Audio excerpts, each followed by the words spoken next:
Tadi Mas Farudin nanya ya, materinya belum ada di Classroom.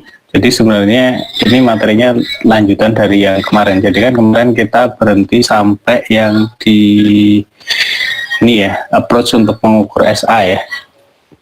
Jadi kalau biasanya di kelas offline, jadi kelas tatap muka biasa itu biasanya kami sampaikan sampai jadi dibagi dua. Jadi fokus di SA sendiri itu seperti apa, kemudian di pertemuan berikutnya adalah terkait dengan pengukuran SA.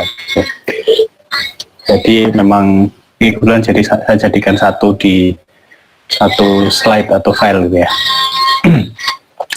Nah, kita akan mencoba melanjutkan terkait dengan bagaimana pengukuran situational awareness. Jadi kemarin kita terakhir di halaman ini ya, di slide ini atau setelahnya. Sorry. Jadi kemarin kita masih di pembahasan terkait dengan approach pendekatan dalam pengukuran SA, di mana di sini saya mengadaptasi dari bukunya si Ensley dan Garland tahun 2000-an, jadi sekitar 20 tahun yang lalu ya, udah lumayan tua ya. Dimana di sini dalam pengukuran SA itu kita bisa ambil dalam dua pendekatan, yaitu pengukuran secara langsung dan tidak langsung. Jadi,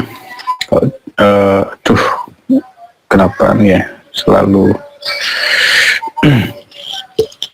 jadi SA itu kita bisa ukur dengan dua, yaitu pertama dengan indirect secara langsung, tidak langsung ya,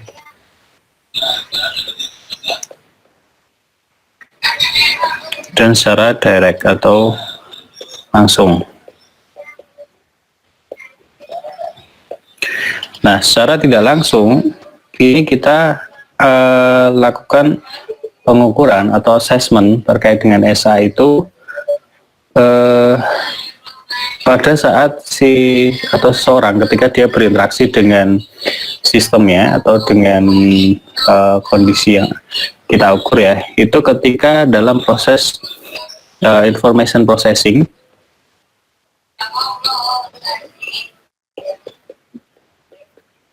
yaitu bagaimana si user atau orang yang berinteraksi tadi itu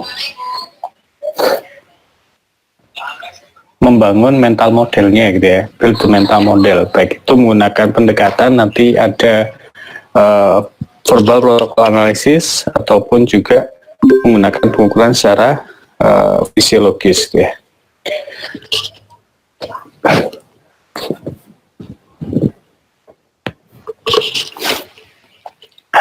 Jadi di sini dalam proses yang pertama tidak langsung ini ada yang namanya proses measures ya, atau kalau di salah satu paper yang ditulis oleh si Paul Salmon itu proses measure ini disebut juga dengan proses indis.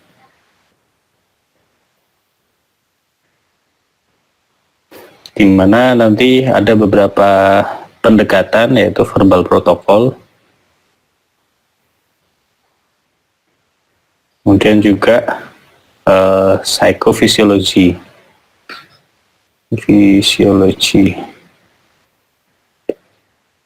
Kemudian selain pengukuran terkait dengan proses measure-nya, di sini SA itu juga bisa dilihat dari atau diukur menggunakan pendekatan behavioral dan juga performance measure-nya. Jadi dilihat terkait dengan bagaimana dia mengukur terkait dengan decision-nya, pengambilan keputusan, ataupun juga performansinya, dan masuk juga nanti terkait dengan outcome dari atau performansi dari sistem itu nanti seperti apa. Nah, beberapa hal yang akan mempengaruhi terkait dengan pengukuran SA ini ya, ada beberapa individual moderating factor ya, faktor yang mempengaruhi terkait dengan kapan kita melakukan pengukuran SA. Ini salah satunya bisa dikaitkan yang pertama ketika kita kaitkan dengan proses measure. Nah, salah satu yang ingin kita lihat itu adalah misalkan terkait dengan strateginya apa sih untuk dia membangun mental model yang akan mensupport situational awareness. Masuk juga ini terkait dengan skill, knowledge ataupun ability-nya. Kemudian kalau dari sisi direct measure-nya, jadi selain indirect ya ada direct measure, ini bisa dikaitkan dengan doktrin dalam artian nanti target yang ingin dicapai dalam pengukuran itu seperti apa. Kemudian nanti juga ada faktor-faktor lain seperti misalkan prosedur dalam pengoperasian, training ataupun personality factors, fatigue, training, skill dan expertise, yang mana itu akan sangat mempengaruhi seorang terkait dengan situational awareness-nya seperti apa, dan juga decision making itu bagaimana gitu ya. Nah, ini salah satu ini erat kaitannya dengan mungkin kalau di slide yang sebelumnya ya, yang ini ya. Jadi situational awareness itu kan dia akan dipengaruhi oleh dua faktor ya, task atau sistem dan individual faktornya. Kalau dari sisi tasknya itu nanti di sini kaitan dengan sistem capability, di mana itu mempengaruhi decision making dan situational awareness, termasuk juga nanti ada individual faktor ya. Nah, di sini yang ada di sini tadi, ini bisa kita petakan mana yang masuk dalam kategori individual faktor individu, dan juga faktor-faktor sistem atau tasknya gitu.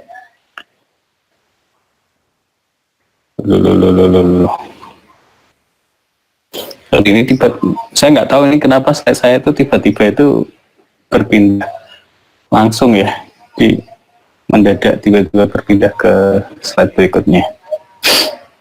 Nah, kita masuk ke pendekatan yang pertama, yaitu pendekatan tuh kan pendekatan tidak langsung, indirect measures, di mana di sini yang ingin dicapai, yang ingin dilihat itu adalah bagaimana SA seseorang itu diukur dengan mengukur proses kognisinya, terutama dalam dia mendevelop atau membangun mental model yang berkaitan dengan situational awareness atau SA. Nah, yang dilakukan dalam indirect measure ini diukur pertama kait dengan misalkan behavioralnya, jadi perilakunya, dan juga performance dari seseorang. Jadi ada 3 ya mas kaitannya ya, prosesnya, kemudian dari behavioral atau analisis dari pelakunya, dan performance-nya. Nah, kita akan coba bahas satu persatu ya terkait dengan indirect measure ini seperti apa.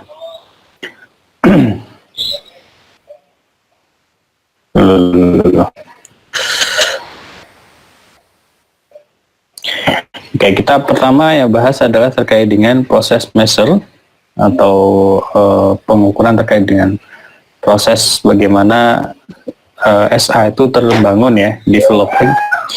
Yang pertama adalah verbal protokol. Kemarin sudah sampai verbal protokol atau belum ya?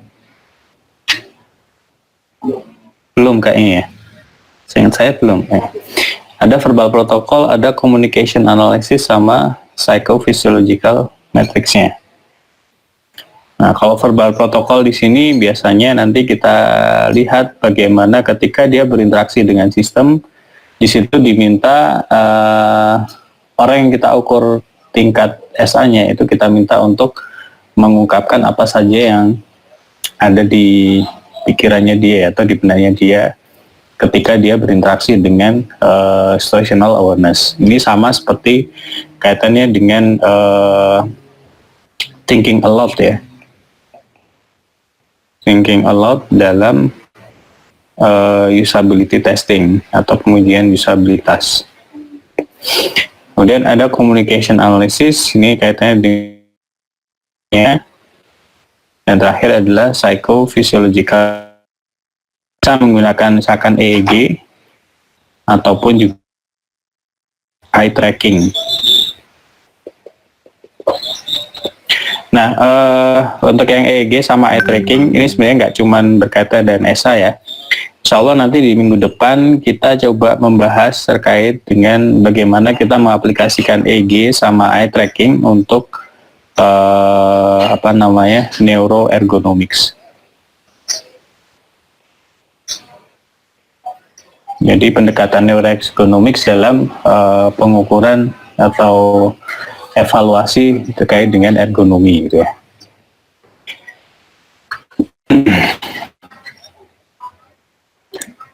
Oke, verbal protocol analysis. Jadi di sini kita mengukur SA seseorang itu berdasarkan pertama operation thought. Jadi apa yang ada di pikiran dari si operator, kemudian strategi yang akan diambil oleh dia ini seperti apa, dan juga decisionnya atau pengambilan keputusannya ketika dia berinteraksi dengan sebuah sistem. Jadi sebagai gambaran saya contoh ya, misalkan kita pengen melihat SA seseorang ketika mengemudi. Nah, dengan menggunakan pendekatannya adalah verbal protocol analysis. Nah, di sini yang dilakukan itu adalah kita meminta si driver, pengemudi ini untuk mengungkapkan apa saja yang ada di depan dia, kemudian strategi dia ketika menghadapi situasi yang ada di depan dia ketika dia mengemudi gitu ya. Jadi misalkan dia ada di sebagai gambaran misal ya, dia berada di perempatan misalkan, di perempatan, misalkan gampangnya biar ada gambaran tuh ini ya, misalkan perempatan MM. Nah, dia posisinya dari arah barat. Nah, di sini selama dia mengemudi itu dia mengungkapkan apa saja yang dilihat dia, kemudian kita masuk kecepatan dia saat itu berapa kilometer per jam, kemudian katakanlah misalkan dia harus belok ke kiri, maka apa yang akan dia lakukan, berarti strateginya, berarti apakah dia harus menepikan mobilnya atau kendaraannya ke kiri, kemudian mulai berbelok dan seterusnya.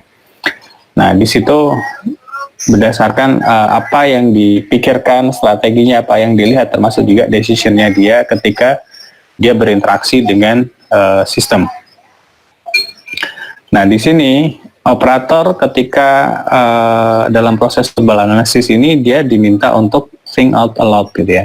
Jadi thinking aloud ya. Mengutarakan apa saja yang ada di benaknya dia berkaitan dengan tugasnya itu ketika dia berinteraksi dengan sistemnya.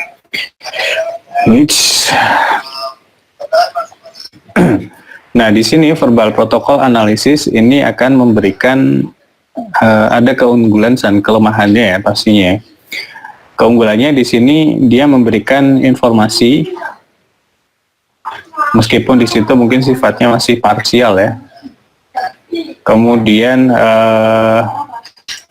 jika kita bisa mendapatkan informasi terkait dengan strategi yang berkait dengan SA, jadi strategi yang dilakukan oleh si operator ini ketika dia membangun mental modelnya, dan juga terkait dengan prosesnya seperti apa.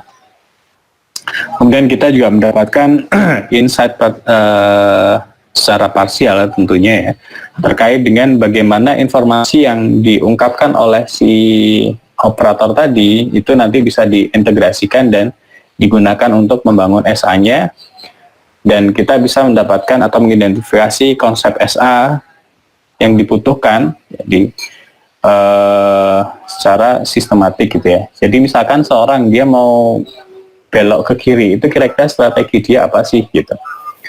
Nah, di mana setiap orang kan mungkin akan berbeda-beda ya. Ada yang mungkin ketika dia mau belok ke kiri, dia ada yang dia melambatkan kendaraannya, kemudian ada yang dia harus tengok kanan kiri dulu, baru dia belok kiri. Atau ketika dia misalkan di perempatan M tadi ya, ketika dia sudah berada di ujung jalan, akan masuk ke jalan Kaliurang, Nah, itu strategi dia apa? Itu apakah dia akan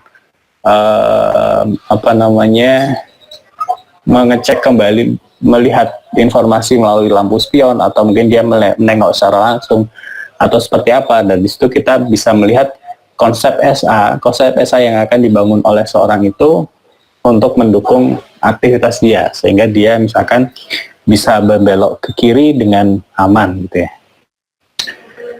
Nah, cuman di sini pastinya ada kelemahannya, yaitu kelemahannya di sini tidak bisa memberikan representasi secara sempurna, secara lengkap terkait dengan apa yang dilihat dia atau yang dia diproses oleh kognisinya dia. Karena apa? Karena di sini kita hanya mendapatkan informasi secara verbal saja, jadi verbal informationnya saja. Sementara katakanlah misalkan gini ya, ketika kita melihat ke depan, jadi kita melihat sesuatu di depan kita gitu ya, sebenarnya kan ada banyak sekali objek. Nah, ketika si operator itu hanya memilih satu objek, sementara mungkin objek-objek yang lainnya bisa jadi mungkin menjadi tidak bisa ditangkap, karena hanya bisa diutarakan satu atau dua objek saja, sementara objek lain mungkin tidak bisa kita terima gitu ya. Termasuk juga di sini akan berpengaruh terhadap slow performance, jadi memperlambat performance ketika dia harus merespons sesuatu, dan akan kesulitan dalam analisis datanya, karena di sini pastinya kita mendapatkan data verbal. Ini hampir sama seperti misalkan kita melakukan interview ya. Nah, bagaimana kita mengelaborasi hasil interview itu mungkin agak sulit, meskipun sekarang mungkin ada beberapa metode dalam mungkin pakai pendekatannya informasi dari text mining gitu ya. Di situ kita bisa mendapatkan atau menggali informasi lebih dalam lagi gitu. Termasuk juga nanti noisy environment yang mungkin sifatnya noisy, cukup bising gitu ya, akan mempengaruhi terkait dengan koleksi datanya, pengambilan datanya. Dan di sini hanya terbatas pada assessment partial dalam tim SA-nya. Nah, ini kelemahan dari verbal protocol analisisnya. Ini kayaknya kemarin minggu lalu sudah saya bahas atau belum ya? Halo? Sepertinya belum, Pak. Belum ya? Belum, Pak. Belum, Pak. Oh, oke.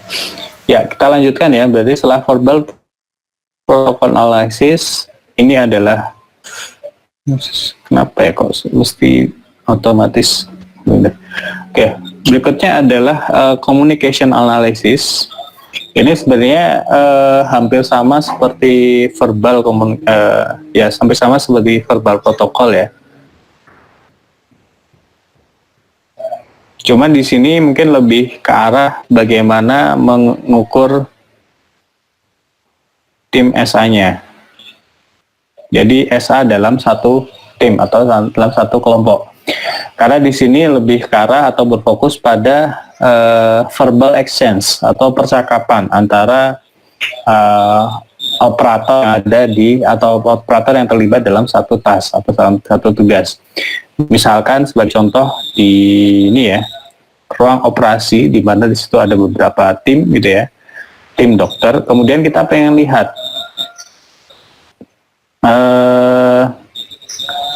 bagaimana sih SA itu dibangun oleh tim dokter ini, yang nanti kaitannya adalah dengan decision dia ketika melakukan operasi gitu ya. Gimana kalau misalkan kita lihat di ruang operasi itu kan nggak cuma satu orang dokter saja ya, tapi ada beberapa orang tim yang akan membantu gitu. Sebagai contoh misalkan, saya nggak tahu di sini sudah ada yang sudah menikah atau belum ya? Masih single semua? Saya, Pak, sudah menikah. Oh, udah ada yang udah menikah ya. Nah, misalkan gini,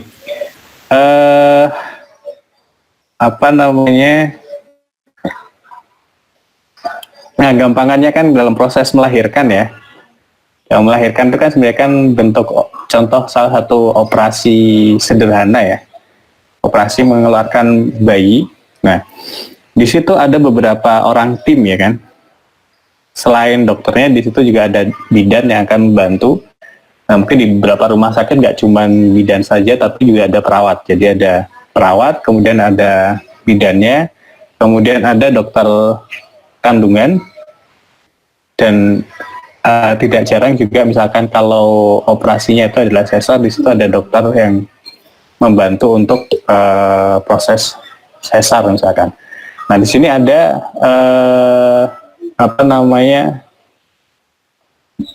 tim member, anggota tim yang untuk membantu proses persalinan gitu ya. Nah dalam proses persalinan itu kan nggak yang langsung harus cuman mendorong ke ibunya coba push ya, dorong ini ya, atau tarik nafas dorong dan seterusnya. Tapi di situ ada juga yang bagian saya nggak tahu antara perawat ataupun dokter yang dia akan memonitor ininya semacam kayak memonitor kontraksi yang ada di perut. Kemudian ada yang dia harus memonitor kondisi yang untuk melihat apakah kepala bayinya sudah muncul atau belum gitu ya. Nah di situ kan pastinya ada beberapa pertukaran informasi ya, communication change atau verbal exchange antara anggota tim yang ada di situ. Jadi bisa dari perawatnya ataupun dari bidannya ataupun dari dokternya. Nah ini berdasarkan experience saya, pengalaman saya. Jadi dulu bukan saya yang melahirkan, tapi ketika istri saya melahirkan dan kebetulan anak saya dua-duanya lahir di Jepang gitu, jadi tahu gitu ya. Kalau di sana kan ketika proses persalinan itu suaminya itu harus benar-benar nemanin gitu ya, masuk ke dalam ruang operasi, kemudian ya membantu untuk proses ini ya. Istilahnya sebenarnya memberikan support bagi istri. Nah disitu terlihat sekali bagaimana tim member atau anggota tim dalam proses persalinan itu bisa bekerja. Ada yang satu dia memonitor alat yang untuk melihat kontraksi dari perut seperti apa, kemudian ada yang dia memonitor juga nanti blood pressure-nya apakah naik atau turun, denyut jantungnya gimana, termasuk juga denyut jantung dari bayinya apakah baik-baik saja atau enggak. Ada yang dia berada di depan midwife-nya itu, bidannya, dan terakhir nanti dokter kandungannya yang cuman dia menjahit jalan keluar bayinya gitu ya. Jadi di situ benar-benar terlihat dari bagaimana tim member itu bekerja. Nah di sini ketika misalkan ada satu kesalahan atau beberapa kesalahan dari anggota tim ini akan sangat mempengaruhi nanti decision makingnya seperti apa, performansinya seperti apa. Nah ini sama seperti verbal protokol analisis ya, dimana di sini ada keunggulan dan kelemahannya. Kita coba bahas satu persatu. Keunggulannya di sini communication analysis ini memprovide atau memberikan informasi terkait dengan informasi yang tidak kita ketahui sebelumnya. Unavailable information itu seperti apa, verbal prosesnya. Jadi ini hampir sama seperti verbal protokol analisis tadi. Kemudian strategi terkait dengan SA itu bagaimana, feedbacknya, kemudian tipe komunikasi, dan bagaimana operator itu saling berinteraksi satu sama lainnya. Nah, keunggulannya dibandingkan dengan verbal protokol analisis tadi, ini lebih pas ketika nanti kita mengukur tim SA. Di akhir dari pertemuan ini nanti akan saya jelaskan seperti apa sih tim SA itu, atau SA dari kelompok atau SA dari tim. Ya. Kelemahannya, tentunya ada kelemahan ya. Di sini communication analysis ini tidak memberikan representasi yang kompleks gitu ya, atau yang lengkap terkait dengan apa yang dilihat atau apa yang diproses gitu ya. Meskipun antara tim member satu dengan tim member lainnya, anggota satu dengan anggota lainnya itu mungkin saling melengkapi gitu ya, tapi tentunya tidak bisa memberikan gambaran atau representasi yang lebih kompleks lagi, lebih lengkap gitu ya.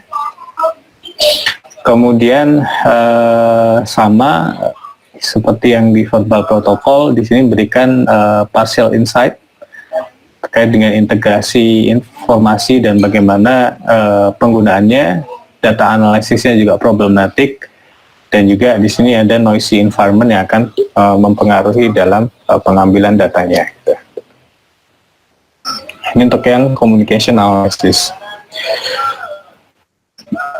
Metode yang ketiga yang berkaitan dengan proses measure atau proses di sini adalah dengan menggunakan psychophysiological matrix-nya, di mana di sini yang dilakukan adalah melihat proses kognitif seseorang dari yang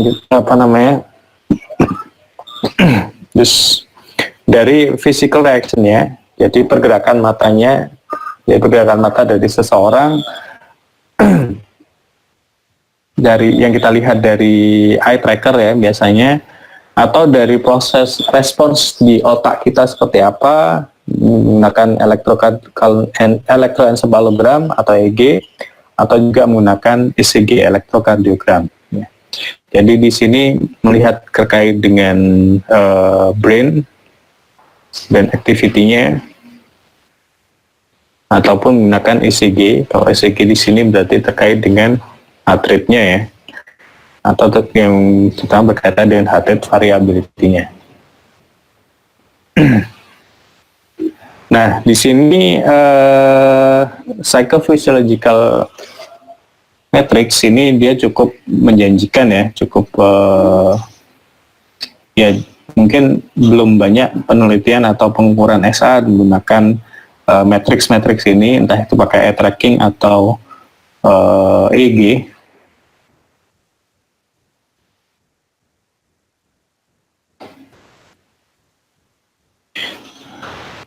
Lagi di sini misalkan kita ingin melihat proses SA seseorang ini dengan menggunakan psychophysiological matrix ini mungkin tidak terlalu mengganggu ya performasi atau kinerja dari seseorang.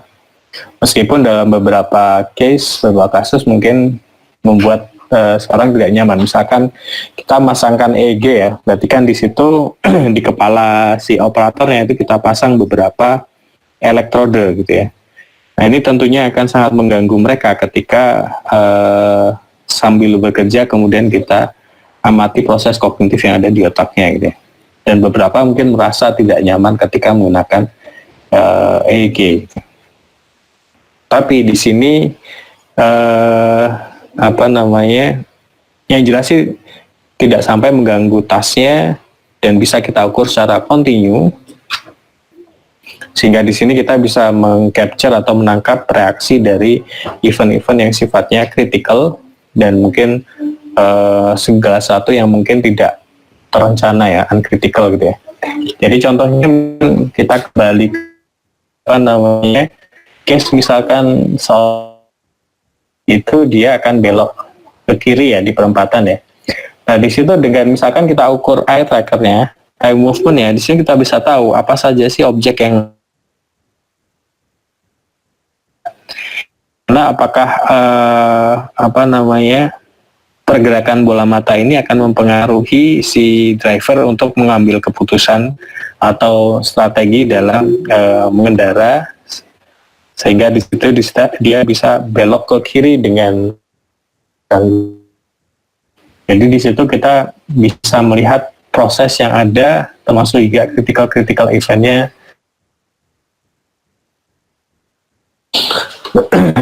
Ini yang psychophysiological matrix. Ini kelemahan dan keunggulannya. Keunggulannya di sini bisa memberikan informasi bagaimana atensi dari seorang itu dialokasikan untuk terkait dengan proses kognisi gitu ya. Cuman kelemahannya di sini dia not konklusif, tidak konklusif ya. Bisa jadi objek yang dia lihat itu bukan objek yang dia proses gitu. Ini kaitannya dengan mungkin pernah dengar istilah look but not see gitu ya. Jadi bisa saja seorang itu memperhatikan tanpa harus melihat atau memfokuskan sesuatu gitu. Jadi misalkan kita soal dari eye trackernya, misalkan dari eye trackernya itu menunjukkan dia posisi bola mata itu melihat ke objek tertentu, tapi bisa jadi yang dia perhatikan itu bukan objek tersebut. Itu sangat memungkinkan gitu ya. Ini salah satu kelemahan dari penggunaan psychophysiological metrics, terutama penggunaan eye tracker ya. Jadi selama ini yang banyak digunakan itu adalah menggunakan eye movement. Kemudian karena di sini hanya berdasarkan pergerakan mata, maka di sini mungkin agak sulit untuk menentukan informasi mana sih yang akan digunakan dan dikombin gitu ya. Termasuk juga mungkin nanti data analisisnya ini problematik. Nah, problematik dalam artian misal kita melihat sesuatu gitu ya, misalkan objek ini gitu. Ini jadi ini contoh pergerakan bola mata ya, pergerakan mata ketika seorang itu mengemudi. Ini adalah scene atau foto dari video pergerakan mata ini ya, pupilnya. Ini adalah objek yang dilihat gitu. Pergerakannya kemana saja gitu ya. Nah, katakanlah seseorang itu nanti ternyata fokus dari seseorang itu banyak di sini, di upper mirrornya, dari di kaca depan. Ini kira-kira apa saja nanti artinya gitu. Atau apa yang dimaksud dengan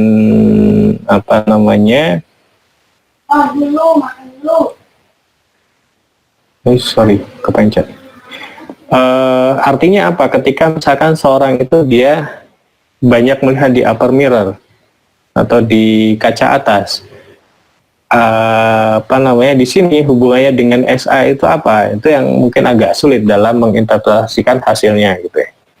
Meskipun kemarin sempat saya mencoba jadi combine antara eye tracking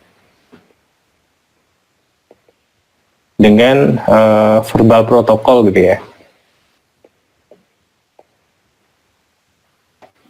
Jadi eye tracking dengan verbal protokol untuk memastikan terkait itu tadi, look but not see tadi.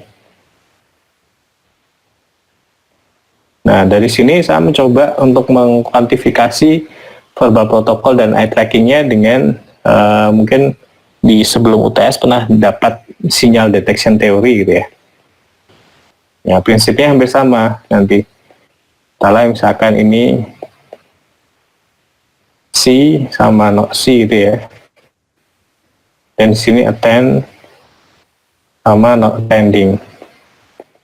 Nah, untuk memastikan dia attending atau memperhatikan informasi itu adalah dengan verbal protokolnya. Ketika misalkan dia melihat dan attend ke situ, ini bisa kita anggap misalkan sebagai hitnya gitu ya. Kemudian not attend dan not see ini adalah correct rejection-nya. Di sini misalkan ini signal, ini noise. Nah, niat noise dengan ini katakanlah ya dan tidak. Di sini nanti bisa kaitannya dengan misalkan false alarmnya gitu ya. False alarmnya yang di sini ya. Nah, ini nanti bisa kita kuantifikasi untuk melihat sensitivity-nya gimana sih gitu. Atau bisa juga menggunakan EEG, elektroencephalograph gitu ya. Kita misalkan ini nggak bisa di play ya.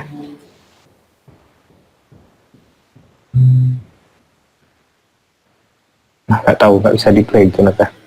Jadi dari EEG itu kita dapatkan misalkan pada satu event, katakanlah ini ada event tertentu gitu ya, pada detik kesekian. Nah, ternyata di sini ini adalah AF3. AF3 itu kalau kita gambarkan di kepala gitu ya. AF3 itu ada yang merupakan frontal bagian sebelah kiri. Nah, di sini terjadi reaksi dari gelombang otak.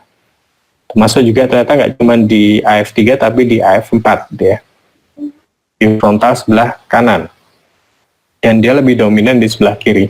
Nah, di sini perlu kita mengidentifikasi atau menerjemahkan kira-kira ketika terjadi ini tuh eventnya apa, kejadian apa. Katakanlah nanti mungkin kita bisa kenalan nanti dengan yang namanya frontal asymmetry index gitu ya. Ketika lebih dominan di kiri itu nanti artinya atau menandakan bahwa dia engage dengan informasi yang ada gitu. Nah, itu apakah ada hubungan dengan SA atau situational awareness? Nah, ini yang akan menjadi problematik gitu ya, permasalahan dalam bagaimana kita menganalisis data yang diperoleh dari pengukuran baik itu menggunakan eye movement ataupun dengan menggunakan EEG. Dan kelemahan yang lainnya ini tentunya adalah kita tidak bisa mengakses atau mengukur tim SA dari timnya. Karena pastinya eye movement ataupun EEG di sini kita hanya berdasarkan pada situational awareness dari satu orang operator gitu ya. Nah, itu terkait dengan bagaimana psychophysiological metrics ya untuk mengukur proses dari SA seseorang. Oke, sampai sini mungkin ada pertanyaan dari teman-teman terkait dengan proses measure-nya.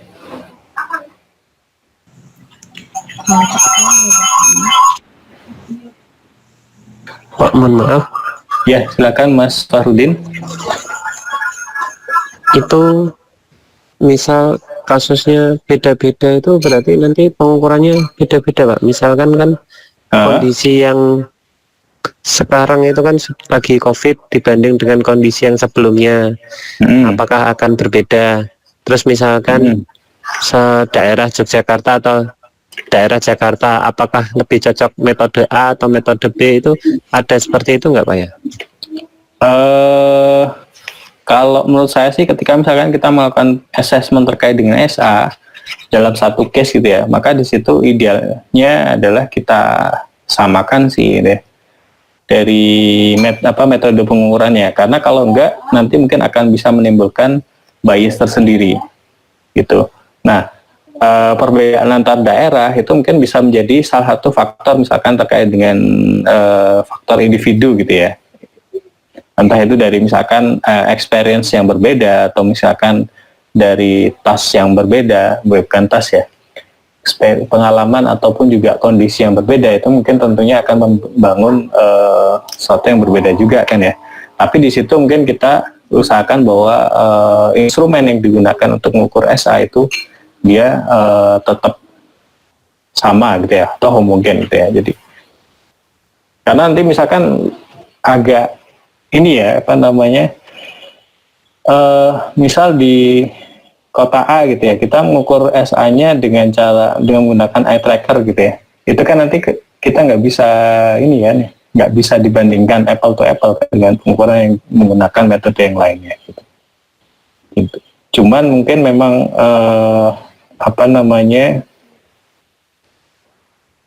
teknik pengambilannya gitu ya, mungkin sedikit berbeda, itu sangat memungkinkan sih kalau menurut saya gitu. Kira-kira begitu Mas Farudin. Ada yang ditanyakan lagi mungkin? Pak, saya mau bertanya. Ya, silakan. Pak, ini kan terkait pengukuran SA kan ada 3 metode ya, verbal sama yang terakhir tadi. Terus kalau yang verbal kan dia juga pengukurannya untuk individual, yang psikological juga untuk individual. Nah, komunikasi dia dalam bentuk tim. Apakah dalam komunikasi untuk yang ini ya, komunikasi grup kan? Iya Pak, itu apakah untuk diterapkan individual itu memungkinkan atau memang harus hanya mengukur skalanya skala grup atau tim seperti itu Pak? Gimana sorry tadi sebelum skala grup itu tadi agak putus tadi. Oh iya, jadi kan yang communication analysis ini dia mengukurnya skalanya skala grup. Nah, apakah memungkinkan communication analysis ini diterapkan untuk individu? Communication analysis ini untuk individu, skala individu seperti Ya, verbal dan psikosio. sangat mungkin kan gitu. Jadi kan nanti kalau kaitannya dengan di tim ya, nanti mungkin di slide sini ada ya. Ntar. Kita coba lompat ya. Jadi ketika ngukur tim itu kan kita lihat dari individu satu nanti SA-nya seperti apa, individu 2, individu 3 itu bagaimana kan ya. Nah, ketika misalkan kita melakukan communication analysis, ini kan sebenarnya kita juga secara nggak langsung melakukan verbal protocol analysis untuk setiap individunya kan ya. Sampai akhirnya nanti kita dapatkan yang namanya share SA atau tim SA-nya ini. Dimana ini nanti ketika ini sebenarnya share SA untuk yang pengukuran terkait dengan menggunakan probing teknik ya secara langsung. Tapi dengan menggunakan verbal protocol itu kan sebenarnya kita bisa lihat kira-kira antara individu 1, individu 2, individu 3 mana sih yang dia saling beririsan. Nah, yang irisannya inilah yang kemudian menjadi tim SA-nya gitu. Tim atau namanya SA tim antara individu 1, 2 dengan 3 gitu. Jadi sebenarnya ketika communication analysis pun kita juga bisa mendapatkan atau mengukur terkait dengan individual SA-nya sih. Gitu. Itu kira-kira. Terima kasih, Pak. Oke, kita lanjutkan ke metode berikutnya ya. Aduh, kenapa nggak bisa dikontrol ya? Jadi metode berikutnya ini adalah terkait dengan behavioral method, di mana di sini kita mengukur level dari SA seorang atau operator itu berdasarkan behaviornya, jadi perilakunya dia gitu ya. Cuman di sini mungkin akurasinya mungkin agak sulit untuk dikonfirmasi, dalam artian sebenarnya behavior dia itu apakah berkaitan dengan task atau tidak gitu. Nah ini tentunya akan intinya sih ketika kita melihat behavioral itu kan kita mungkin agak lebih sulit dalam menentukan maksud dari perilaku dia itu seperti apa gitu ya. Misalkan pendekatannya, nah biasanya yang kita lakukan ini adalah dengan kita manipulasi misalkan display informasi dari displaynya atau tasnya ya, untuk melihat kira-kira bagaimana sih respon perilaku dari operator itu seperti apa. Dari situ kemudian kita coba inferring atau menerjemahkan SA-nya itu seperti bagaimana gitu. Meskipun mungkin ini agak sulit ya dilakukan ya, dan sepertinya juga belum banyak behavioral method ini yang digunakan untuk mengukur situational awareness.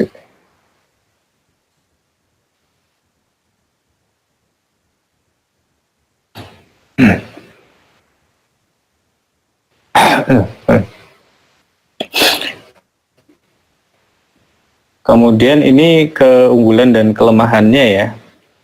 Kalau dikatakan bahwa behavioral measure ini dia cukup objektif dan observable, bisa diobservasi dan sifatnya adalah non-intrusif, tidak intrusif, karena di sini kita hanya melakukan observasi, melakukan pengamatan. Cuman tentunya di sini karena kita berusaha menerjemahkan dari behavior ke situational awareness, maka di sini kita butuh seorang observer yang cukup expert gitu ya. Biasanya mungkin menggunakan SME gitu ya, expert terkait dengan sistem yang ada. Kemudian di sini kita juga bisa mendapatkan hasil direct observasi langsung terkait dengan proses yang akan membantu atau digunakan oleh seseorang dalam membangun SA-nya, dan sama juga memudahkan untuk mengakses tim SA-nya. Cuman itu tadi yang sulit adalah kira-kira behavior itu bagaimana akan mempengaruhi SA-nya, atau bisa diterjemahkan sebagai situational awareness. Dan seringkali behavior ini tidak hanya merefleksikan terkait dengan SA, tapi mungkin proses-proses lain. Seperti misalkan decision strategy. Jadi bukan SA-nya, tapi lebih ke arah decision strateginya misalnya.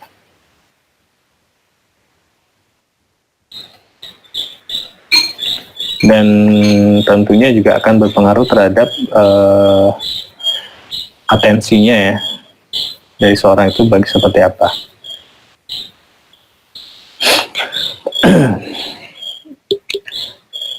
Metode yang terakhir terkait dengan proses measure atau indirect measure adalah dengan melihat dari performance-nya.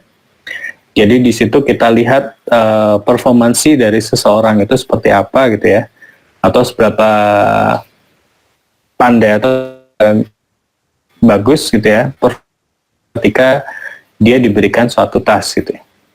Dengan pertimbangkan misalkan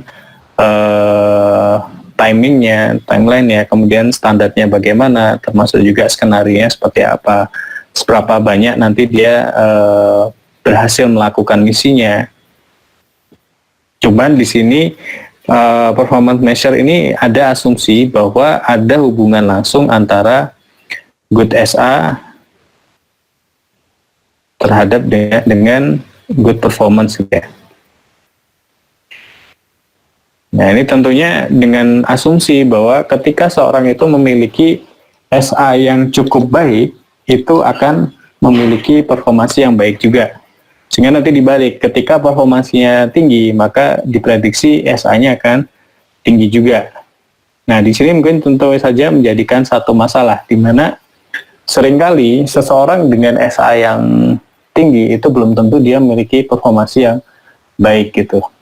Sebaliknya, seseorang dengan SA yang mungkin cukup rendah, tapi di situ performasinya ternyata cukup tinggi. Nah itu tentunya nanti akan dipengaruhi oleh banyak faktor gitu ya.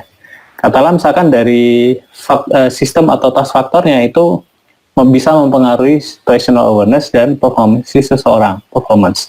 Tapi di sini ada faktor lain gitu, bahwa ternyata ada faktor lain yang mempengaruhi kinerja seseorang gitu.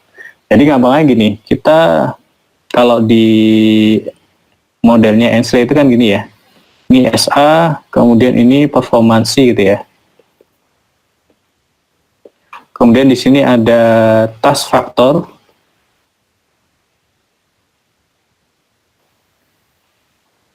mempengaruhi SA dan secara langsung juga akan mempengaruhi performansi. Nah, ketika di sini ternyata jadi SA ini kan bisa kita lihat bahwa dia memediasi pengaruh dari task factor terhadap performansi ya. Nah, mediasi di sini ini bisa secara sempurna, full mediation sama partial mediation. Kalau full mediation di sini berarti faktor lain itu tidak akan mempengaruhi kinerja seseorang selain SA gitu ya. Tapi kalau misalkan parsial di sini ada faktor-faktor lain yang akan mempengaruhi interaksi antara SA dengan performansi. Jadi bisa jadi ini jadi tidak berlaku gitu, bahwa good SA itu akan memberikan performansi yang bagus pula. Nah ini salah satu kelemahan dari pengukuran dari performance gitu ya. Dan ini sangat tergantung dari skenario-nya, bagaimana kita mengkonstruk skenario yang akan kita bangun untuk mengukur SA-nya, dan juga tipe performance measure-nya seperti apa. Apakah nanti kaitannya dengan success rate,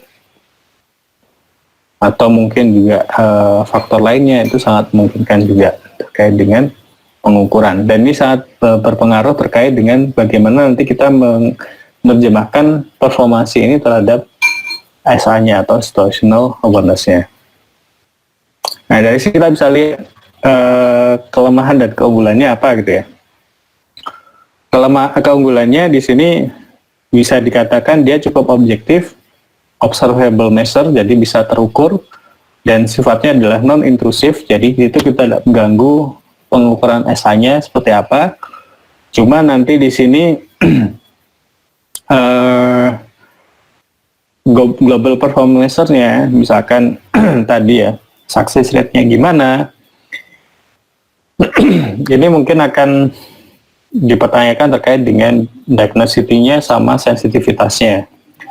Dan juga ada ini, identifying unambiguous task performance gitu ya. Jadi ini hubungannya dengan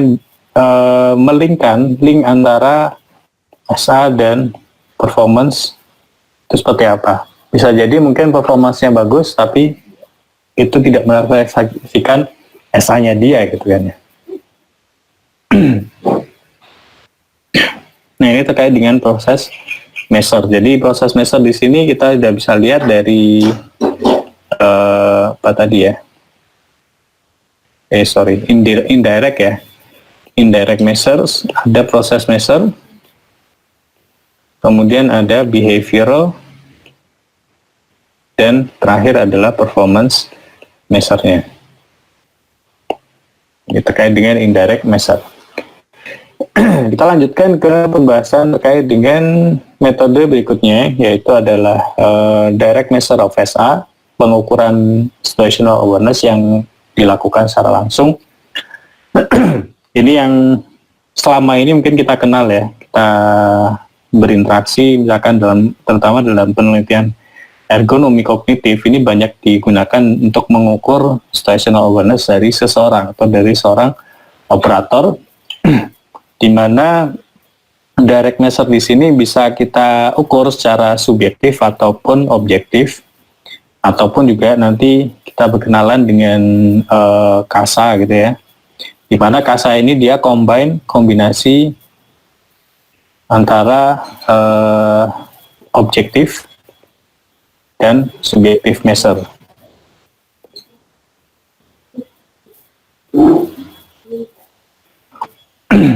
Nah, secara subjektif measure di sini ada beberapa metode yang cukup terkenal ya.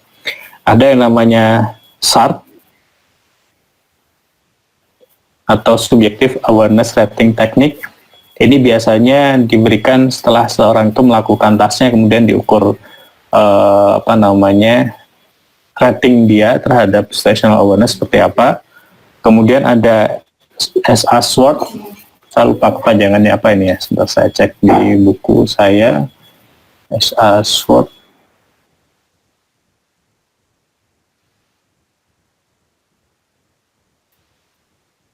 Enggak ada ya. Bentar. Situational awareness.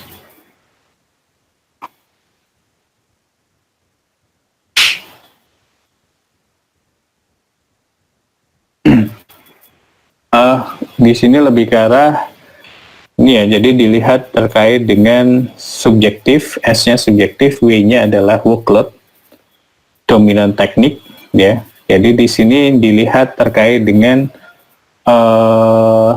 awareness dan hubungannya dengan workload, beban kerja itu seperti apa.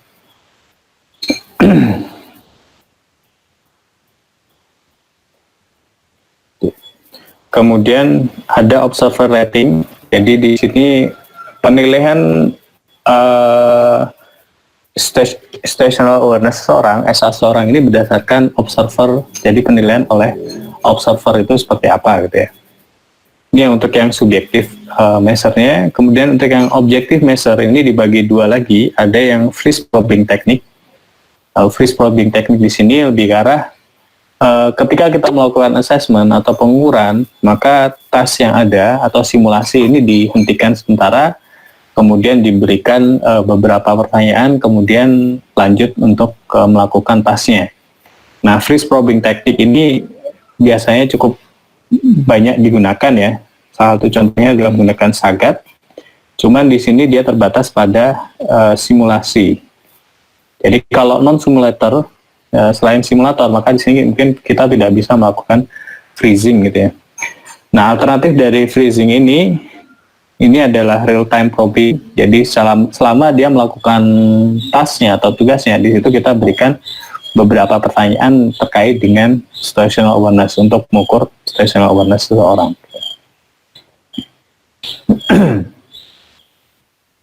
kita coba bahas satu persatu ya.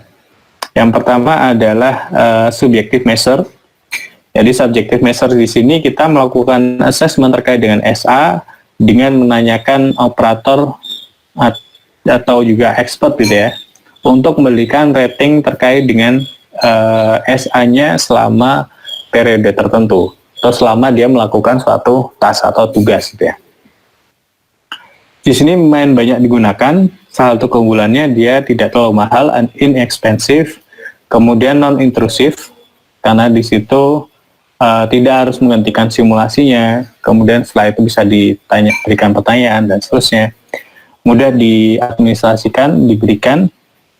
Analisisnya juga cukup mudah dan bisa dilakukan pengukuran di real world settingnya. Jadi pengukuran secara langsung di kondisi nyatanya tanpa harus melakukan intrusif gitu ya.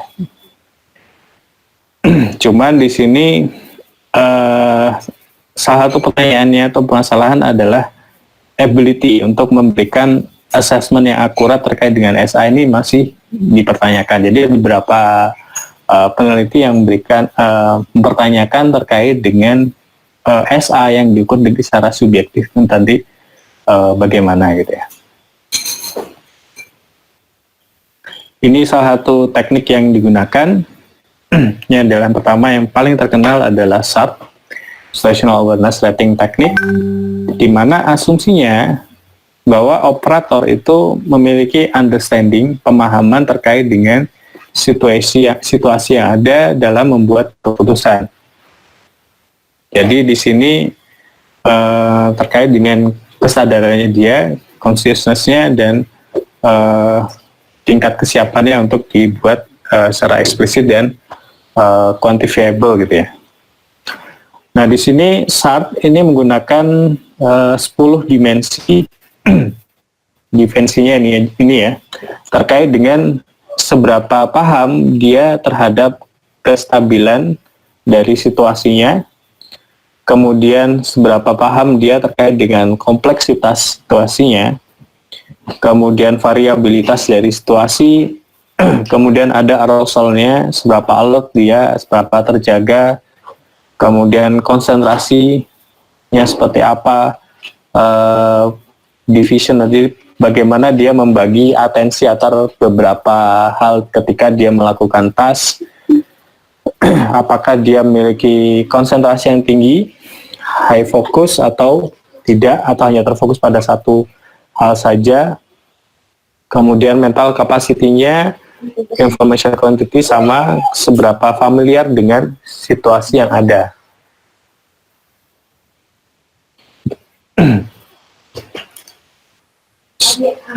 Nah dari sini biasanya dilakukan setelah assessment, setelah dia melakukan tasknya, setiap operator itu nanti diminta untuk memberikan ratingnya dengan skor 1 sampai 7 gitu ya. Dari low 1 sampai 7 atau tinggi gitu ya. Kemudian di sini dilakukan kuantifikasi terkait dengan situational awareness seseorang berdasarkan ratingnya. Nah, keunggulannya di sini SART ini dia memiliki validitas yang cukup tinggi ya dibandingkan metode yang lainnya, sehingga SART ini banyak digunakan. Kemudian konstruknya ini dia general, tidak hanya terbatas pada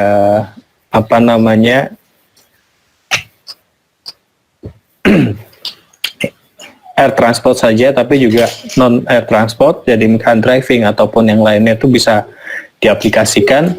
Kemudian SART ini dia memiliki tingkat diagnostik dan prediktif yang cukup baik dalam melihat SA seseorang. Cuman di sini permasalahannya adalah unclear gitu ya, tidak clear terkait dengan skor yang dihasilkan itu ketika dikaitkan dengan komponen workload-nya gitu. Jadi faktor workload atau beban kerja ini diabaikan dalam measurement.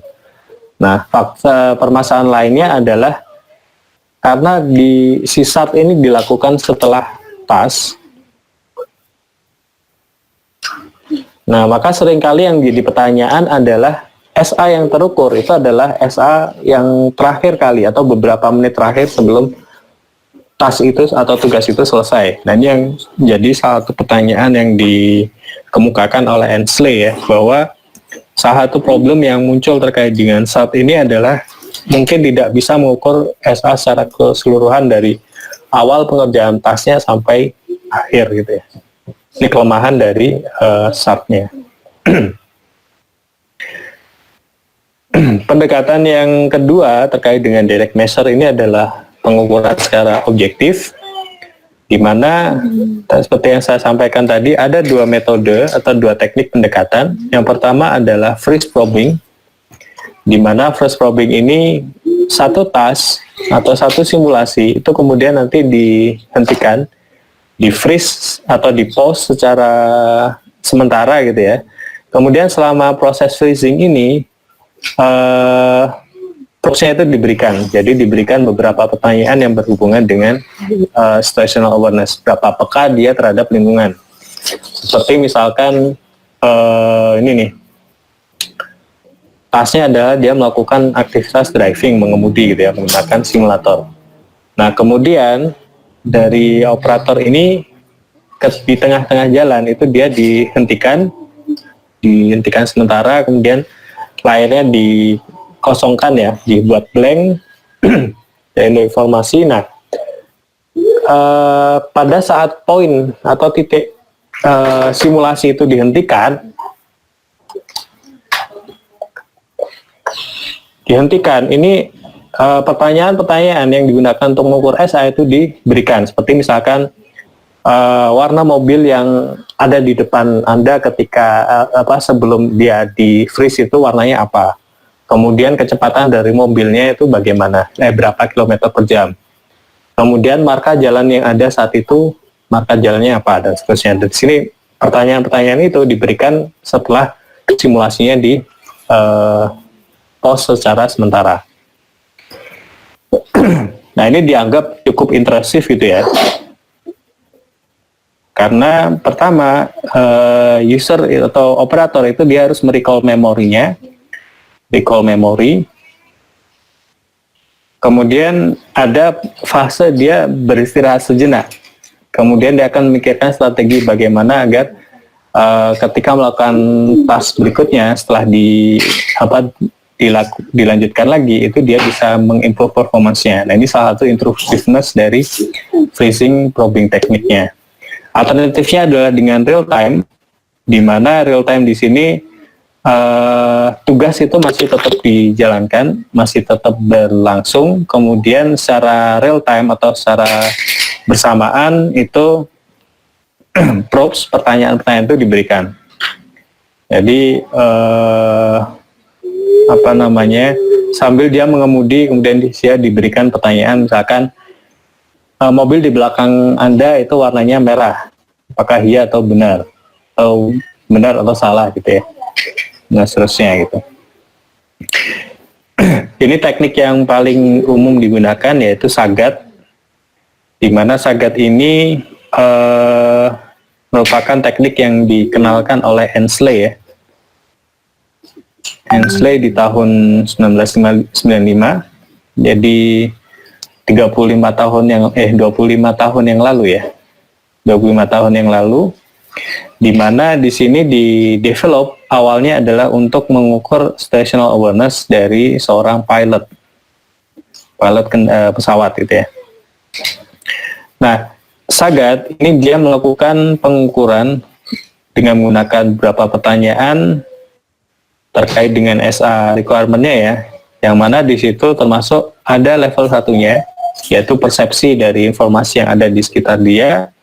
Kemudian level 2-nya ada komprehensif, dan level 3-nya adalah proyeksi terkait dengan kejadian yang akan terjadi di waktu mendatang, dalam waktu dekat itu seperti apa. Jadi di sini ada berapa 3 level pertanyaan yang diberikan terkait dengan SA yang akan diukur dari seorang operator. Nah, ini contoh dari query-nya ya. Jadi misalkan level 1 ini dia diberikan pertanyaan di sini saya contoh pertanyaan, what is the nearest environmental hazard? Jadi hazard di lingkungan yang paling dekat itu apa? Apakah angin kencang, kemudian uneven road, jadi jalan yang tidak stabil, misalkan sinyal yang rendah, low sinyal, ataupun inklinasi. Ini case-nya misalkan untuk flight ya, penerbangan. Jadi untuk mengukur SA dari pilot gitu ya. Nah ini kira-kira si operator atau pilot itu dia aware nggak dengan kondisi di sekitarnya dia. Kemudian level 2-nya, misalkan jadi kalau dalam pesawat itu kan ada ininya ya, ada autopilotnya sebagai robotnya. Nah di sini apakah diberi pertanyaan mengapa robot yang digunakan itu dia melakukan rerouting gitu ya, melalui area yang berangin. Apakah untuk menghemat energi, menghemat mekanikalnya, menghemat waktu, ataupun juga single range-nya seperti apa gitu. Gimana level 2 ini biasanya erat kaitannya dengan level 1. Level 3-nya juga nanti sama. Level 3 ini dia berkaitan dengan level 2 atau level 1 dan level 2-nya. Ini contoh dari pertanyaan dari Sagat ya. Jadi ini adalah persepsi. Kemudian ini komprehensifnya.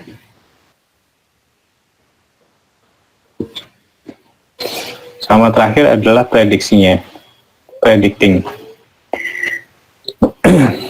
Jadi terkait dengan query atau pertanyaan dari Sagat yang biasa digunakan ya, contohnya.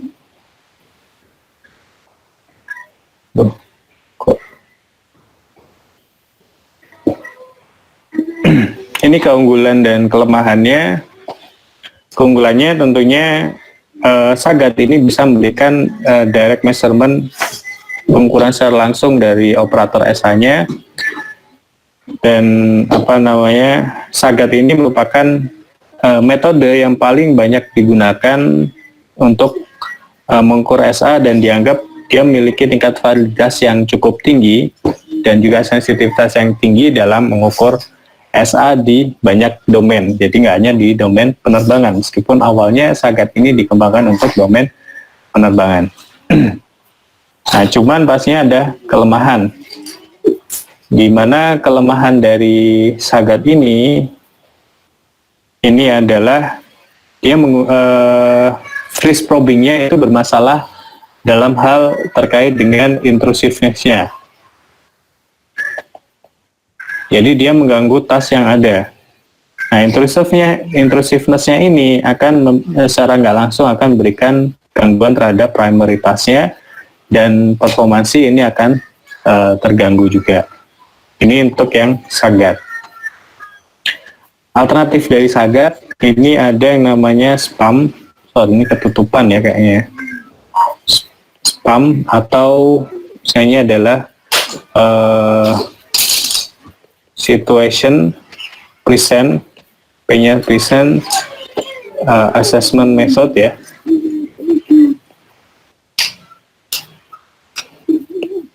Atau spam ya. Dimana berbeda dengan Sagat, spam ini dilakukan tidak secara freezing, tapi dengan online atau real time method. Jadi selama dia melakukan tasnya ini dia diberikan pertanyaan-pertanyaan yang berkaitan dengan situasi yang dia hadapi dalam tugasnya itu. Idenya ini adalah untuk mengantisipasi ini tingkat intrusiveness dari freeze probing-nya. Jadi dengan menggunakan freeze probing, Sagat itu salah satu kelemahan yang di highlight oleh si Durso ini adalah freezing itu akan mengganggu performansinya karena tingkat intrusiveness dari tasnya, pengadministrasian dari questionnaire-nya. Yang membedakan dengan Sagat, jadi kalau Sagat ini dia menggunakan persen correctnya ya, jawaban benar. Sementara spam ini dia menggunakan latency ya, jadi response time-nya. Jadi response time dari seseorang ketika dia menjawab pertanyaan atau merespon pertanyaan. Jadi ketika misalkan semakin tinggi response time-nya, artinya di situ kan dia berusaha merecall informasi. Nah, durasi yang lama ini kemudian dianggap bahwa SA-nya turun karena dia harus merecall. Tapi ketika dia bisa menjawab dengan waktu yang lebih singkat, maka artinya situational awareness SA dari seorang itu dia lebih tinggi, lebih baik gitu. Ini terkait dengan spam. Ini contohnya ya. Jadi kalau spam ini dia level 1 dan level 2 ini dia digabungkan terkait dengan current situation-nya. Misalkan di sini how many contact held on sonar or heading directly south ya ke selatan. Terus berapa banyak manuver yang di-report. Kemudian berapa banyak kontak area antara X dan Y pada on shift-nya ini, dari on shift-nya. Kemudian berikutnya adalah level 3-nya. Misalkan dalam 5 menit berapa banyak tipe X akan menghubungi gitu ya. Nah, seterusnya ini terkait dengan level 1 dan 2, current station-nya dan future station-nya.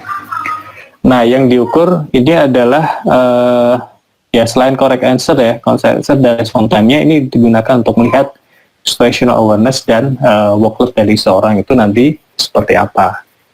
Ini untuk yang spam ya. Ini keunggulan dan kelemahannya. Keunggulannya dari spam ini sama seperti Sagat ya, memberikan objective message, kemudian administrasi secara online atau real time ini menghilangkan permasalahan terkait dengan intrusiveness-nya dalam pengukuran SA ataupun baik itu secara freezing ataupun post trialnya setelah tasnya. Dan tentunya tidak membutuhkan adanya freezing the task-nya, task freezing-nya. Kemudian kelemahannya, disadvantage-nya ini adalah perlu preparatory activity gitu ya. Dalam artian ya sebenarnya hampir semua metode itu membutuhkan SA requirement analysis. Jadi SA requirement analysis itu sini ada goal, main goal-nya gitu ya. Nah, goal ini kemudian di breakdown menjadi beberapa sub goal.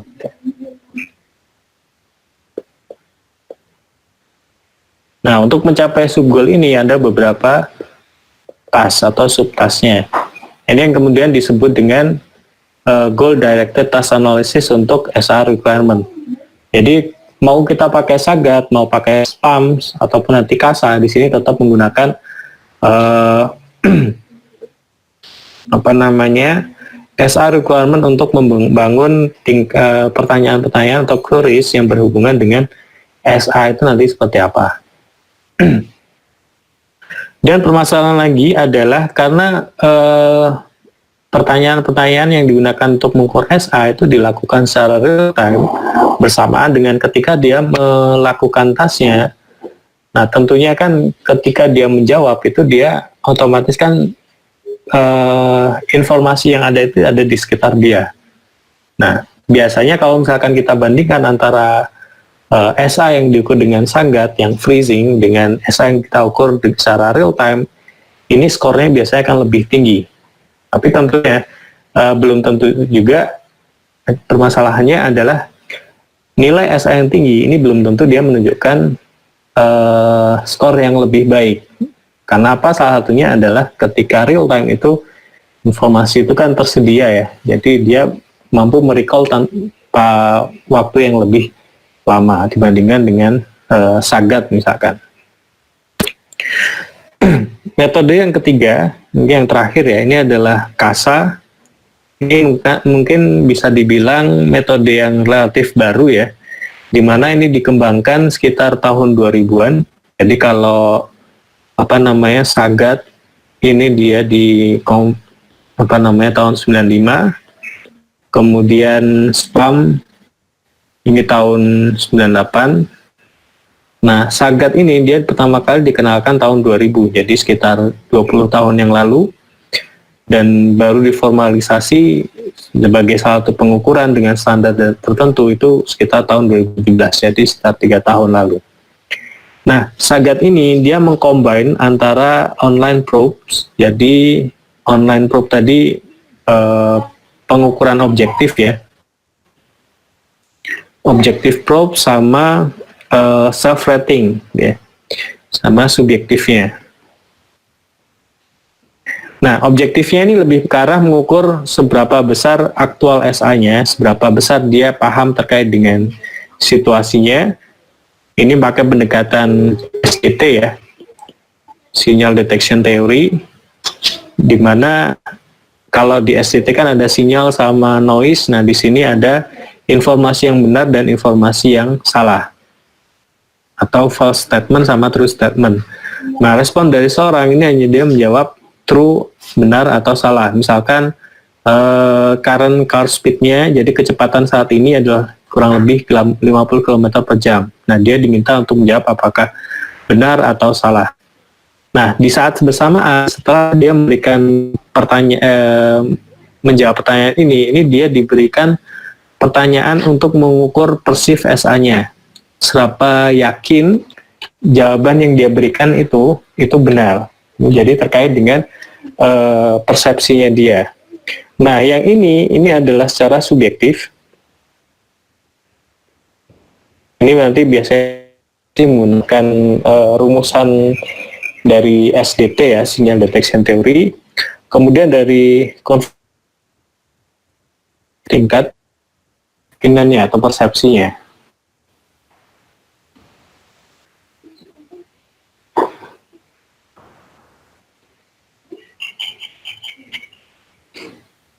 Ini step-stepnya nanti mungkin bisa dicek ya untuk pengukurannya seperti apa. Nah, di sini mungkin yang agak membedakan adalah nilai cara menghitung nilai sensitivitas dan ini ya, biasnya ya. Kalau di SDT kemarin, ini teman-teman belajar untuk menghitung D-nya atau sensitivitasnya itu kan pakai rumusan Z hit ya. Z hit minus Z false alarm ya. Nah, yang bedakan di sini D ini bisa kita gunakan dengan pendekatannya adalah parametrics. Nah, kalau parameter di sini setidaknya kan berarti minimal n sampelnya atau probes-nya itu adalah 30 atau cukup besar dengan pendekatan distribusi normal. Nah, alternatifnya SA ini kemudian diukur dengan rumusan ini. A ini sama seperti D, sama dengan D aksen, cuman di sini bedanya adalah menggunakan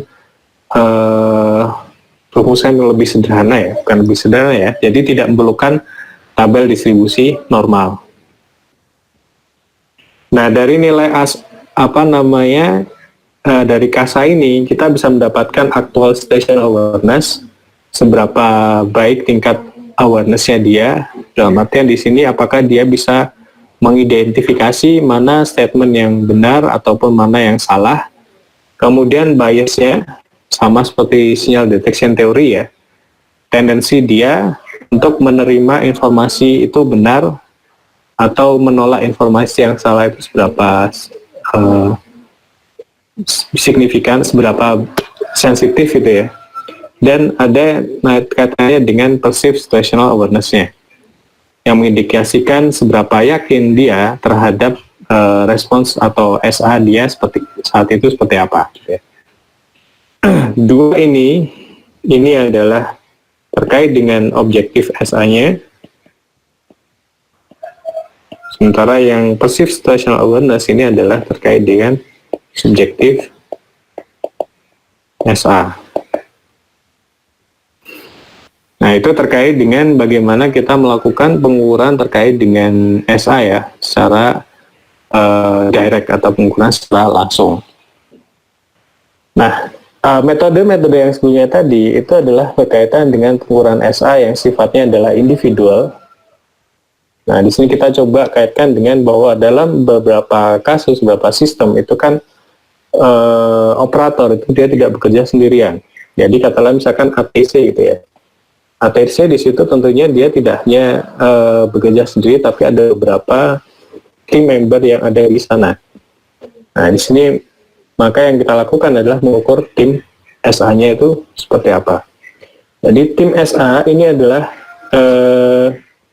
bagaimana setiap tim member ini memberikan SA-nya, jadi memberikan SA yang dibutuhkan untuk melakukan tasnya atau yang dibutuhkan untuk tas itu seperti apa.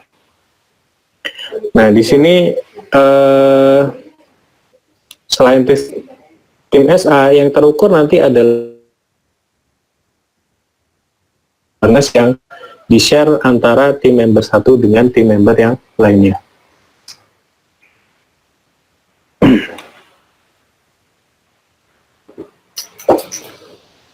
Jadi tim SA di sini tadi ya sebenarnya yang saya tunjukkan di slide ketika menjawab pertanyaan ya Mbak Citra tadi ya, bahwa kita bisa katakan pengukuran itu adalah tim SA itu ketika pertama anggota dari tim itu menjawab query-nya atau pertanyaan dari SA-nya itu secara tepat atau secara benar. Ini adalah kondisi idealnya. Tapi bisa juga ketika misalkan kita dapatkan irisan gitu ya. Irisannya adalah ternyata pertanyaan yang berkaitan dengan SA dan ini pertanyaan yang dijawab secara salah. Jadi misalkan ada timnya ada 3 gitu ya. Ketiganya menjawab salah, maka di sini bisa termasuk dengan share SA, tapi merepresentasikan situasi yang buruk atau share SA yang rendah gitu. Ini ketika misalkan jawabannya adalah salah. Ya, kira-kira itu untuk bagaimana cara mengukur situational awareness ya dari beberapa metode yang ada. Oke, sampai sini mungkin dari teman-teman ada pertanyaan?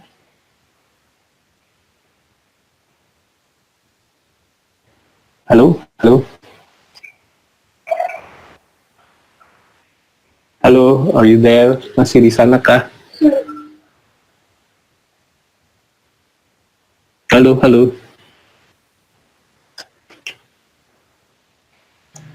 Oh, kalau saya belum ada, Pak. Belum ada ya? Oke, kalau belum ada mungkin ini aja. Sebelum saya tutup, untuk tugasnya kemarin jadinya bagaimana ya? Pembagiannya seperti apa? Kelompoknya siapa saja sama ini? Variabel yang akan diukur itu apa saja? Jadi faktor-faktor variabel independennya, sorry. Mungkin dari Mbak Husna. Oh iya Pak, kalau dari saya kelompoknya sama Mbak Anissa. Kemudian untuk variabelnya yang akan digunakan itu nanti perbedaan penggunaan itu jempol kiri sama jempol kanan Pak. Berarti terkait dengan jempol ya? Iya, iya benar Pak. Oke, perbedaan jempol sama ini. Ini untuk yang left versus right ya, kanan dan kiri. Iya. Oke, kelompok yang lainnya Mbak Citra. Suara saya kedengaran nggak ya? Halo? Ya, kedengeran Mbak Citra. Pak, kalau saya kelompoknya dengan Aji Mahendra. Untuk variabel independen kami mau melihat pengaruh gender laki-laki perempuan terhadap itu Pak, terhadap movement time-nya dan indeks difficulties-nya itu Pak. Oh, oke. Itu nanti kira-kira teknisnya gimana? Apakah menggunakan tangan kanan, tangan kiri, atau seperti apa? Kalau untuk aturan tangannya jadi dibebaskan sebenarnya Pak, dia mau pakai 2 atau 1 karena yang dilihat kan gendernya. Terus untuk range umurnya itu masuk dalam kategori adulthood atau 18 sampai 35 tahun. Tapi untuk datanya juga kami ngambilnya dari teman-teman kuliah seperti itu Pak. Oke, nggak apa-apa sih. Terus Oke, Mas Ada lagi? Oh ya Pak, itu kan 10 sampel ya Pak. Jadi kami rencananya 5 laki-laki 5 perempuan seperti itu ya Pak? Atau Boleh itu aja, nggak apa-apa sih untuk tugas ini. gitu. Terus untuk number of trials-nya itu juga terserah kita kan ya Pak? Nah, ini sih kan nanti kan bisa dibuat plot grafiknya kan ya. Index difficulty-nya misalkan X-nya apa sama Y-nya apa gitu. Terus nanti mungkin juga di compare antara laki-laki perempuan, mungkin movement time-nya itu seperti apa gitu kan juga bisa ya nanti ya. Oh iya Pak ya, terima kasih. Oke, monggo. Yuk, Mas Elan, berarti sama Mas Fahrudin ya? Iya Pak, rencananya sih mau dibandingkan usia Pak. Jadi mungkin rentang usia sekian sampai sekian dengan yang usia sekian sama sekian, seperti itu Pak. Sama sekian itu berapa range? Nah itu belum Pak. Tapi faktor variabelnya itu Pak. Jadi Variabel usia ya berarti ya? iya Pak. Kira-kira kalau yang di atas 40 seperti itu Pak. Ya kalau misalkan bisa dapat respondensinya nggak apa-apa sih nanti. Ini sih yang kira-kira tidak menyulitkan Anda nanti dalam pengambilan data ya. Oh ya baik Pak. Nah, oke. Mungkin kita cukupkan sampai di sini ya untuk kuliah hari ini. Minggu depan insya Allah kita akan bahas terkait dengan neuroergonomics. Jadi pendekatan neuroergonomics untuk ergonomi kognitif, di mana di situ mungkin kita akan coba berkenalan dengan EEG, electroencephalograph, sama eye tracker. Nah, yang tracker ini nanti saya juga nyoba memperkenalkan ada salah satu eye tracker yang bisa kita gunakan dengan menggunakan webcam yang ada di laptop ataupun handphone, dan itu bisa diakses secara online gitu. Jadi nanti mungkin bisa digunakan juga untuk eksperimen tambahan atau penelitian tambahan gitu ya, yang memudahkan dan cukup applicable di masa pandemi gitu. Ya, itu saja mungkin kuliah kita hari ini ya. Saya tutup. Pak, maaf Pak. Oh iya, Tanya, Pak. gimana Mbak Itu Citra? di Google. Mbak Citra atau Mbak Anissa ini yang tanya ya? Ya, Anissa Pak. Oh iya. Itu di Google Classroom kan Bapak ada posting tugas week 7 sama week 7-8 assignment ya. Iya. Maaf, itu bisa dijelaskan dulu nggak Pak? Maksudnya tugasnya individu atau kelompok, terus formatnya gimana? Oke. Yang di Classroom ini sebenarnya tugasnya nanti individu saja. Teman-teman nanti bisa jawabnya langsung di di Google Form-nya ya. Jadi nggak usah diketik di Word, Microsoft Word. Jadi tugasnya itu yang pertama adalah ini ya sih, Anda ambil satu contoh sistem sosioteknikal gitu ya yang ada di dunia nyata. Kalau nggak salah kan di pertemuan sebelumnya, sebelum UTS kan ada ini ya, tugas memilih salah satu sosioteknikal sistem yang ada di kondisi real ya. Gimana di situ mungkin berkaitan dengan working memory ataupun long term memory. Nah, itu Anda bisa ngambil itu. Nah, kemudian di sini Anda coba jelaskan, yang pertama adalah bagaimana SA itu dia berperan dalam dinamika yang ada dalam sistem tersebut gitu. Jadi misalkan kompleks socio-technical sistemnya itu adalah yang saya contohkan tadi kan driving ya, mengemudi.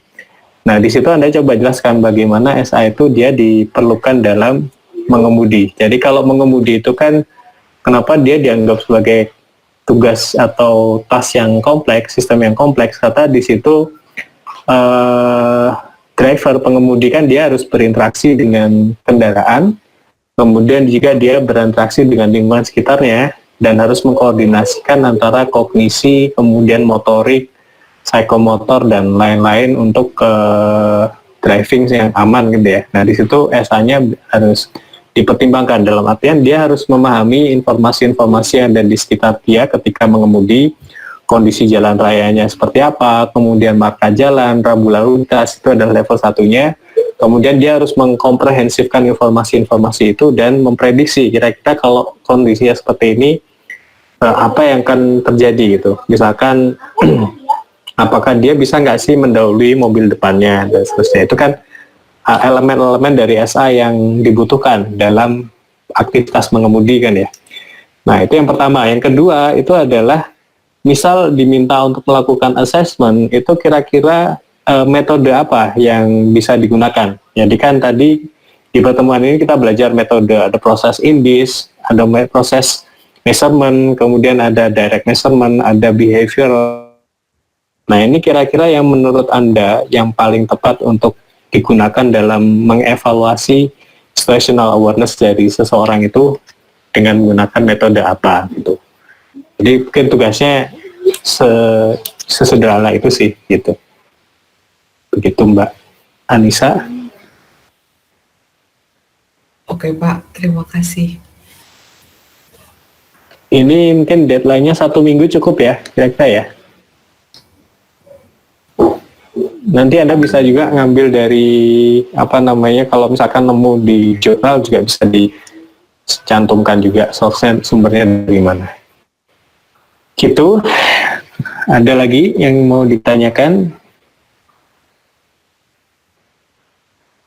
Tadi Mbak Citra kayaknya mengaktifkan Microsoft mikrofonnya ya. Mungkin ada yang ditanyakan? Maaf Pak, tadi saya lupa unmute. Oke. Ya, kalau misalkan nggak ada, saya cukupkan sampai di sini ya kuliah kita hari ini.